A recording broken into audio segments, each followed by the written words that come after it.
penelitian terbaru orang tidak melihat apakah dia syariah atau enggak. Efisiensi, delight customer.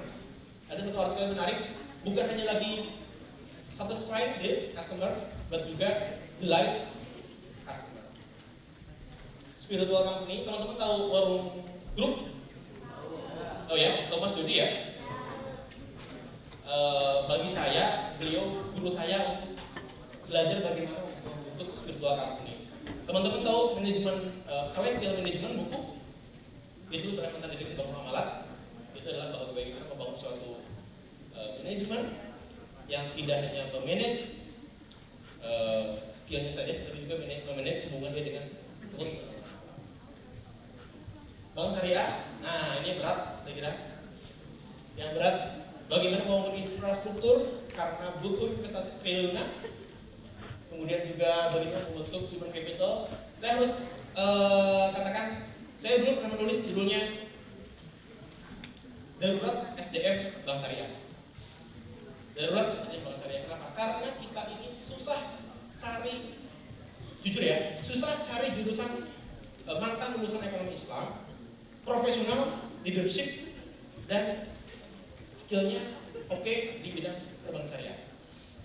Begitupun susah cari perbankan, orang perbankan yang skillnya oke, tetapi hatinya tidak condong ke ekonomi syariah.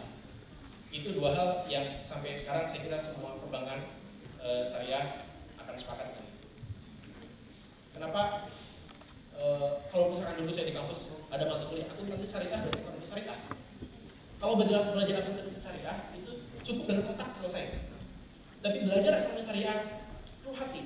Bayangkan teman-teman jadi marketing funding. Target misalkan per bulan 1 miliar. Oke, tiba-tiba ada pengusaha, Mas, saya mau penempatan 1,5 miliar. Wah, asik tuh ya marketing. Tetapi saya pengennya red, bukan isbah. Nah, sementara besok teman-teman kalau teman-teman nggak achieve itu dipecat. Apa yang akan teman-teman lakukan? Apakah menerima 1,5 miliar dengan membuat kebijakan memberikan red kepada peserta tersebut, atau menolak dengan konsekuensi besok dipecat karena teman-teman punya idealisme pengen menggunakan bagi hasil? Faktanya itu adalah dua hal yang lebih berat daripada menjaga sholat lima waktu. Itu realiti di lapangan loh ya teman-teman ya. Realiti di lapangan.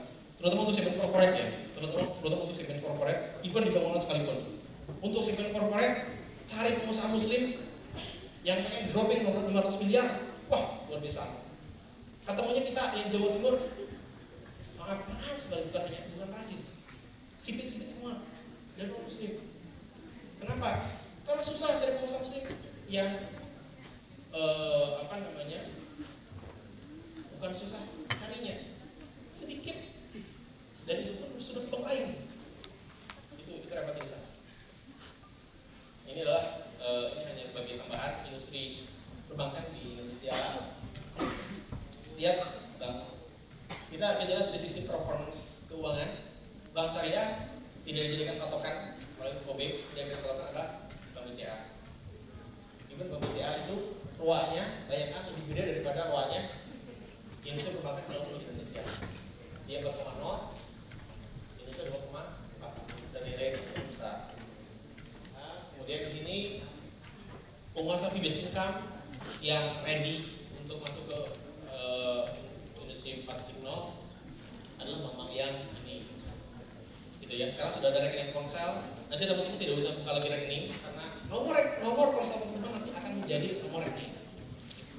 Dan itu investasi bersama-sama oleh bank konvensional. Bank syariah nambah fitur satu aja. Ya. Kemarin kita baru launching mobile banking Januari. Bikin mobile banking aja. Wah, itu kita harus meyakinkan pengusaha harus investasi.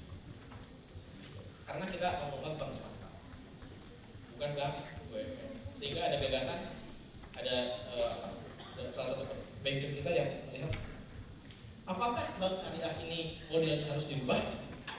Artinya apa? Bukan lagi BPD membentuk BPD syariah, bukan lagi bank mandiri, bank BCA buat BCA syariah, tetapi BPD diubah 100% jadi BPD syariah. Transaksi otomatis. Sekarang sudah dilakukan oleh Aceh ya. Kemudian lagi proses sekarang KTB. BPD-nya diubah transaksi syariah.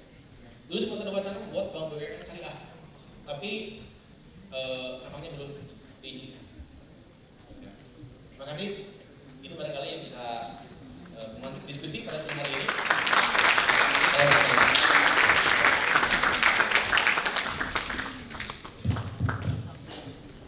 Terima kasih kami ucapkan pada saat Uman Miftah Sajidin atas penjelasannya yang sangat menarik dan menyangkut juga dari segi sejarah, kemudian bahkan dari segi sastranya ya. Jadi sangat komprehensif sekali dan sangat syamil sekali. Baik, pada kesempatan kali ini kita membuka untuk diskusi. Jadi tentunya diskusi bukan hanya pertanyaan, mungkin ada pendapat, ada sanggahan atau ada apapun itu, atau ada mungkin sekedar percikan pemikiran, kami persilakan. Baik, kami persilakan untuk termin pertama ini kita berikan kesempatan untuk 3 orang yang pertama, silakan. 1, 2, dari Putri mungkin. Oke. Ya, silakan. Ya, 1, 2, 3. Oke, silakan. Mic-nya minta tolong. Ya, oke. Perkenalan singkat kemudian masuk ke pertanyaan ataupun pendapatnya, silakan. Assalamualaikum warahmatullahi wabarakatuh. Nama Muhammad Rizka Zari, prodi Ilmu Quran dan Tafsir. Yang saya tanyakan masalah bank di Indonesia.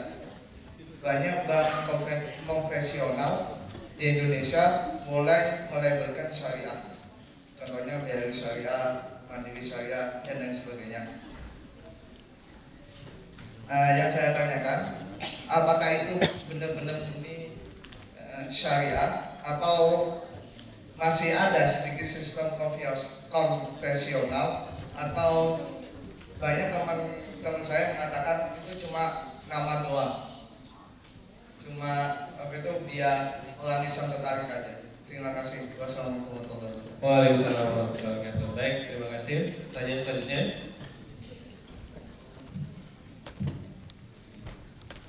Assalamualaikum warahmatullahi wabarakatuh. Waalaikumsalam.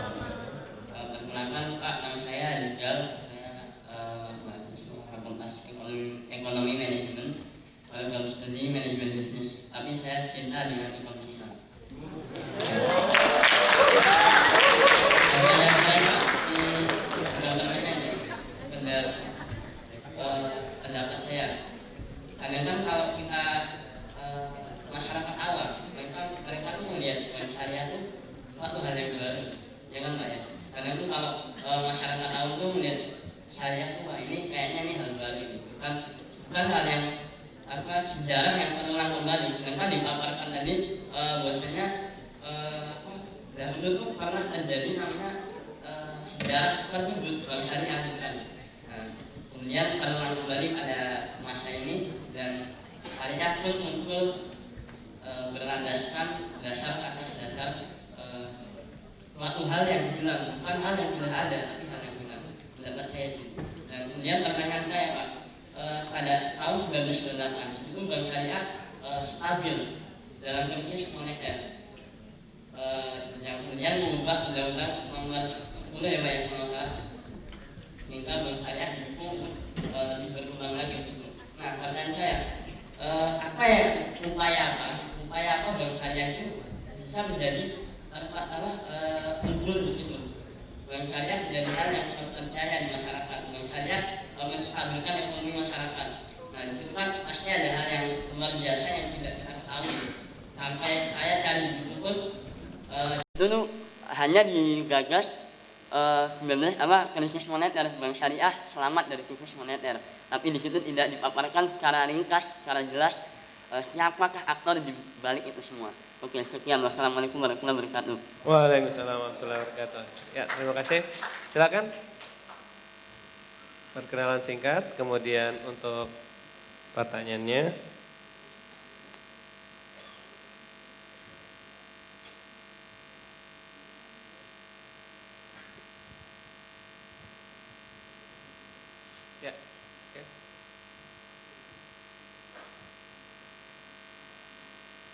Coba dibantu. Oke, terima kasih. Assalamualaikum warahmatullahi wabarakatuh. Waalaikumsalam warahmatullahi wabarakatuh. Perkenalkan, saya Khoirunisa dari UIN Sunan Kalijaga, jurusan Ekonomi Syariah. Mengenai perbankan syariah sendiri untuk kontribusi dalam industri halal di Indonesia, seperti yang kita tahu bahwa perbankan syariah yang paling menguasai Asia itu kan sistemnya lebih banyak di Malaysia. Nah, tapi kalau kita melihat dari akad-akad produk-produk yang digunakan di perbankan syariah di Malaysia, itu kan banyak yang tidak disetujui. Maksudnya perbankan dari Indonesia sendiri, MUI Indonesia itu banyak yang tidak setuju dengan akad-akad yang digunakan di sana. Nah, tapi melihat dari kontribusinya, melihat dari marginnya juga itu kan ternyata market share-nya ternyata juga tinggi Malaysia. Padahal hanya beda 10 tahun antara Malaysia dan Indonesia dalam hal perbankan syariah ini. Pertanyaan saya, apakah memungkinkan jika Indonesia menggunakan produk-produk yang digunakan di Malaysia untuk kemudian dikembangkan di perbankan Indonesia sendiri? Terima kasih. Assalamualaikum warahmatullahi wabarakatuh. Baik, ada 3 pertanyaan. Yang pertama terkait apakah bank konvensional yang kemudian melahirkan bank syariah ya, apakah itu memang sekedar nama saja atau memang satu yang benar-benar terpisah seperti itu?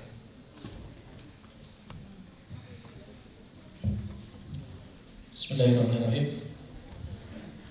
Pertanyaan pertama menarik, yang kedua juga menarik, yang ketiga juga cukup menarik.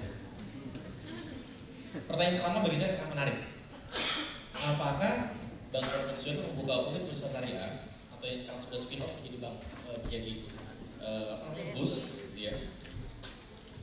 Apakah itu juga sistem syariah atau hanya label? Kita coba melihat dengan sudut pandang yang holistik. Kita bedakan antara sistem syariah dengan sistem teknis perbankan. Itu harus kita bedakan dulu supaya kita bisa menilai dengan jernih. Kalau sistem teknis perbankan, semua bank sama. Teknis perbankan, bukan sistem transaksional ekonomi. Di bank konven ada satpam, ada teller, ada CS. Di bank syariah juga ada satpam, ada teller, ada CS.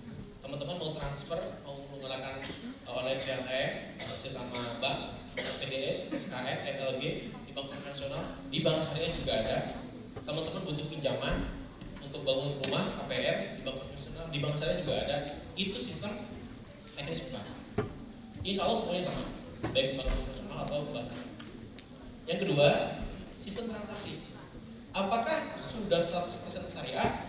Saya katakan, even bank muamalah yang pertama syariah dan tidak ada bapaknya, itu belum 100% syariah, gitu ya. Itu yang juga harus kita pahami, belum 100% syariah. Tetapi kalau misalkan mending-mendingan, mending mana? Atau juga misalkan dari sudut pandangnya usul fikih mudorot, gitu ya. Ketika ada 2 mudorot, yang mana yang paling sedikit mudorotnya?